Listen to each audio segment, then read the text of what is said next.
तो दोस्तों कभी भी जब हमारे विंडो एसी का फैन मोटर ख़राब हो जाता है या फिर जो है इसकी बेयरिंग ख़राब हो जाती है या किसी तरह का जो है मोटर के अंदर फॉल्ट आ जाता है, तो या फिर हमारा कभी कभी जो है ब्लोअर टूट जाता है या फिर हमारा जो ब्लेड है वो टूट जाता है, तो इसको चेंज करने के लिए या इसको रिपेयरिंग करने के लिए इसी तरह का जो है प्रॉब्लम फेस करना पड़ता है। तो यानी कि हमें जो है पूरा कूलिंग कॉइल और कंडेंसर ये जो सिस्टम है इसको हमें पूरा निकालना पड़ता है। तो देखिए निकालने के बाद कुछ इस तरह से रहता है यहाँ पर। तो बेसिकली होता क्या है कि इसका जो कंप्रेसर का जो हमारा लेग है, तो यहाँ पर और यहाँ पर 3 जो है नट बोल्ट होते हैं हमारे। तो हमें जो है बेसिकली क्या है कि नट को खोलना पड़ता है और खोलने के बाद में जो है जो इसका वायरिंग होता है कंप्रेसर का, यहाँ देख सकते हैं कुछ इस तरह से वायरिंग होता है। तो ये वायरिंग भी निकाल लेते हैं और निकालने के बाद में जो है यहाँ पर पूरा स्क्रू होता है, देख सकते हैं यहाँ पे स्क्रू होता है, उस साइड में स्क्रू होता है और सेम जो है कंडेंसर में भी दोनों साइड में स्क्रू होता है, किसी किसी में जो है फ्रंट में भी स्क्रू होता है। तब क्या करना है कि हमें सिस्टम को जो है इस तरह से निकाल के 2 आदमी के मदद से जो है, क्योंकि आप अकेला जो है इसको नहीं निकाल सकते हैं, डैमेज हो सकता है, गैस वगैरह जो है लीकेज हो सकता है। तो हम यहाँ से पूरा सिस्टम जो है निकाल के इस तरह से रख देते हैं और रखने के बाद में जो है देख सकते हैं उसके बाद हमारे मोटर का जो मेन मोटर का जो नट बोल्ट है, ये देखिए कुछ इस तरह से, ये देखिए कुछ इस तरह से सामने से यहाँ पे 8 नंबर का 4 नट होता है यहाँ पर। और उस नट को खोलने के बाद में जो है हमारा ब्लोअर और ब्लेड निकालने के बाद मोटर जो है बाहर आ जाता है कुछ इस तरह से। और उसके बाद में जो है बिल्कुल जो भी काम है, जो भी इसका प्रोसेस है वो होता है। तो अभी इसके अंदर जो है वायरिंग ख़राब थी, मैंने चेंज कर दिया है, यहाँ पर आप देख सकते हैं।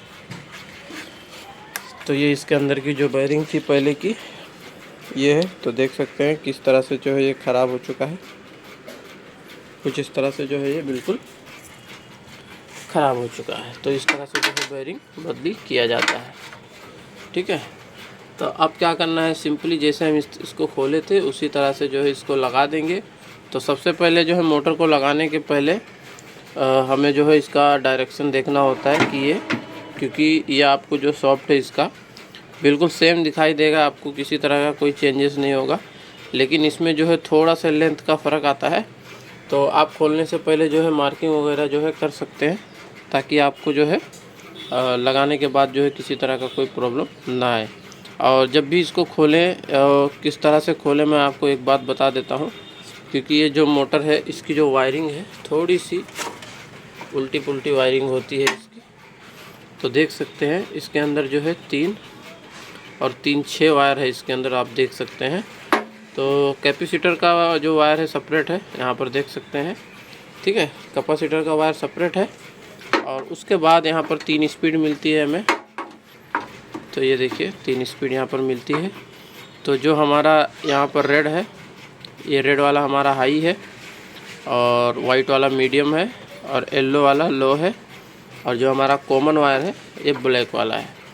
तो इन सब चीज़ों को जो है आप अगर नए हैं, आपको इतना जानकारी नहीं है, तो आप खोलने से पहले जो है एक बार सारी चीज़ों का जो है आप एक बार फ़ोटो ले सकते हैं। फ़ोटो लेने के बाद में बिंदास खोल सकते हैं, ताकि जब आपको लगाना पड़े तो किसी तरह का कोई प्रॉब्लम जो है आपको ना हो। मैं इसीलिए जो है ये वीडियो बनाने का मेरा मकसद यही है कि अगर आप नए हैं, फर्स्ट टाइम मोटर को खोल रहे हैं या रिपेयर कर रहे हैं या किसी चीज़ के लिए भी आप खोल रहे हैं, तो आपको इतना ध्यान होना चाहिए कि कौन सा वायर आप कहाँ से निकाल रहे हैं, ताकि जब भी इसको फिटिंग करने का जब टाइम आए तो आपको किसी तरह का कोई प्रॉब्लम ना हो। मैं इसीलिए ये वीडियो बना रहा हूँ। अभी कुछ लोग बोलेंगे कि भाई आपने तो कुछ करके दिखाया नहीं, बस ऐसे ही बता रहे हैं। तो भाई समझने वाले के लिए काफ़ी है कि मैं क्या समझाना चाह रहा था इसके अंदर। और ये रहा इसका पैनल है, ये देख सकते हैं, इसका पीसीबी है विंडो एसी का। तो ये डिस्प्ले वगैरह जो है हम संभाल के इसको खोल लेते हैं, तो देख सकते हैं। तो इसके जो डिस्प्ले है वो यहाँ पर लगता है, ये देखिए फ्रंट साइड में यहाँ पर। तो ये रहा इसका वेंचुरी और ये रहा इसका ब्लेड और इसका ब्लोअर, दोनों यहाँ पर रखा हुआ है। तो अब चलिए अब इसको हम फाइनल कर लेते हैं। पहले फटाफट से इसको पूरा कंप्लीट कर लेते हैं। एक एक जो है जहाँ से खोले थे उसको पूरा क्लियरली बिठा लेते हैं। ठीक है, तो इसी तरह से आपको जब भी फर्स्ट टाइम मोटर कर रहे हैं या कुछ भी कर रहे हैं तो आप सबसे पहले आपका सबसे अच्छा तरीका है कि आप उसका एक फ़ोटो निकाल लें और उसके बाद आप कुछ भी करें। ठीक है, तो उससे जो है आपको गड़बड़ नहीं होगी, ना ही किसी तरह का नुकसान होगा और ना ही आप किसी प्रॉब्लम में फंसेंगे। तो आई होप कि आपको जानकारी अच्छी लगी होगी। बाकी आपको क्या करना है आपको पता है। चलिए मिलते हैं नेक्स्ट वीडियो में। Thanks for watching.